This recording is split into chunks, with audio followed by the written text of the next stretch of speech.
ನಿಮ್ಮ ಸತ್ಯ ಯುನಿಲೆಟ್ ಅಲ್ಲಿ ಫುಲ್ ಮೂನ್ ಸೇಲ್ ಜೂನ್ 29 ಒಂದು ದಿನ ಮಾತ್ರ. ಸತ್ಯ ಯುನಿಲೆಟ್. ಎಸ್ಐಆರ್ ಪ್ರಕ್ರಿಯೆ ಅಂತಿಮ ಹಂತವನ್ನ ತಲುಪಿದೆ. ಎಸ್ಐಆರ್ ಹೊಡೆತಕ್ಕೆ ಒಟ್ಟು 80 ಲಕ್ಷ ಜನರು ಮತದಾರರು ಪಟ್ಟಿಯಿಂದ ಔಟ್ ಆಗುವ ಸಾಧ್ಯತೆ ಇದೆ ಅಂತ ಹೇಳಲಾಗ್ತಾ ಇರುವಂತದ್ದು.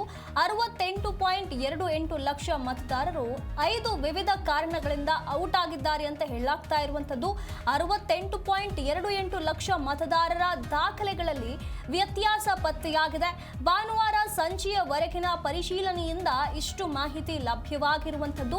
ಎಸ್ಐಆರ್ ಪಟ್ಟಿಯಿಂದ ಒಟ್ಟು 80 ಲಕ್ಷ ಮತದಾರರು ವಿವಿಧ ಕಾರಣಗಳಿಂದ ಔಟ್ ಆಗುವ ಸಾಧ್ಯತೆ ಇದೆ ಅಂತ ಹೇಳಲಾಗ್ತಾ ಇರುವಂತದ್ದು. ಇದರಲ್ಲಿ 41.04 ಲಕ್ಷ ಮತದಾರರು ಶಾಶ್ವತವಾಗಿ ಸ್ಥಳಾಂತರಗೊಂಡಿದ್ದಾರೆ. 13.50 ಲಕ್ಷ ಮತದಾರರು ಪಟ್ಟಿಯಿಂದ ಹೊರಗುಳಿದಿದ್ದಾರೆ. 8.92 ಲಕ್ಷ ಮತದಾರರು ಎಸ್ಐಆರ್ ಪ್ರಕ್ರಿಯೆಗೆ ಸಿಗದೆ ನಾಪತ್ತೆಯಾಗಿದ್ದಾರೆ. ಹಾಗೆ 4.59 ಲಕ್ಷ ಮತದಾರರು ಎರಡೆರಡು ಕಡೆ ಮತ ಹಕ್ಕು ಪಡೆದವರು ಕೂಡ ಔಟ್ ಆಗಿದ್ದಾರೆ. 21,253 ಇಷ್ಟು ಮತಗಳೇನಿವೆ ಇದು 100 ವರ್ಷಕ್ಕೂ ಮೇಲ್ಪಟ್ಟ ಮತದಾರರ ಪರಿಶೀಲನೆಯ ಬಗ್ಗೆ ಕೂಡ ಇನ್ನೂ ಬಾಕಿ ಇರುವಂಥದ್ದು. ಇದರ ಪರಿಶೀಲನೆ ನಡಿಬೇಕಾಗಿದೆ. ಕರ್ನಾಟಕದಲ್ಲಿ ಈ ಒಂದು ಪ್ರಕ್ರಿಯೆ ಆರಂಭವಾಗುವ ಮುನ್ನ ಎಷ್ಟೆಲ್ಲ ವಿರೋಧಗಳು ವ್ಯಕ್ತವಾಗಿತ್ತು.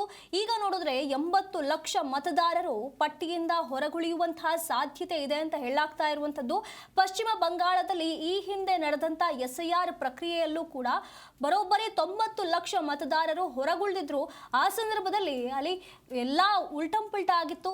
ಟಿಎಂಸಿಗೆ ಭಾರಿ ಹಿನ್ನಡೆಯಾಗಿತ್ತು. ಹಾಗಾಗಿ ಈಗ ಕರ್ನಾಟಕದಲ್ಲೂ ಕೂಡ ಮುಂಬರುವ ಚುನಾವಣೆಯಲ್ಲಿ ಏನಾದರೂ ವ್ಯತ್ಯಾಸಗಳಾಗ ಎಸ್ಐಆರ್ ನಿಂದ ಇಷ್ಟೊಂದು ಮತದಾರರು ಹೊರಗುಳಿಯೋದ್ರಿಂದ ಇದರಲ್ಲಿ ಏನಾದರೂ ಮತ್ತೆ ಬದಲಾವಣೆಗಳಾಗುತ್ತಾ, ಸರ್ಕಾರ ಮುಂದೆ ಬರುವಂತಹ ಸರ್ಕಾರದ ಮೇಲೆ ಇದು ಯಾವ ರೀತಿಯಾಗಿ ಪರಿಣಾಮವನ್ನ ಬೀರುತ್ತೆ ಅನ್ನುವಂತಹ ಪ್ರಶ್ನೆಗಳು ಉದ್ಭವ ಆಗಿರುವಂಥದ್ದು.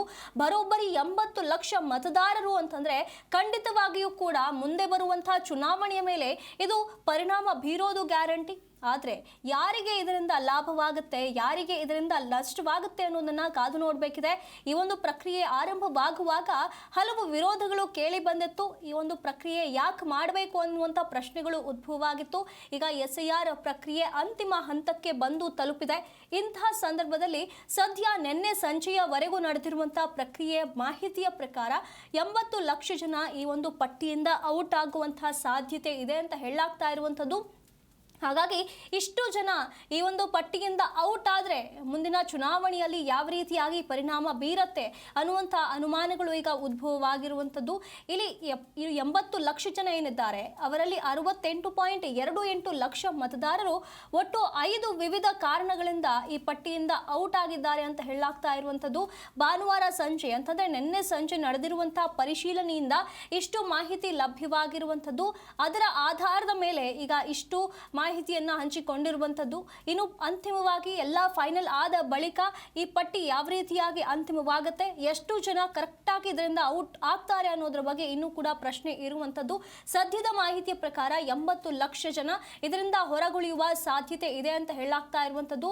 ಇಲ್ಲಿ 41.04 ಲಕ್ಷ ಮತದಾರರು ಶಾಶ್ವತವಾಗಿ ಸ್ಥಳಾಂತರಗೊಂಡಿದ್ದಾರೆ ಅಂತ ಹೇಳಲಾಗ್ತಾ ಇದೆ.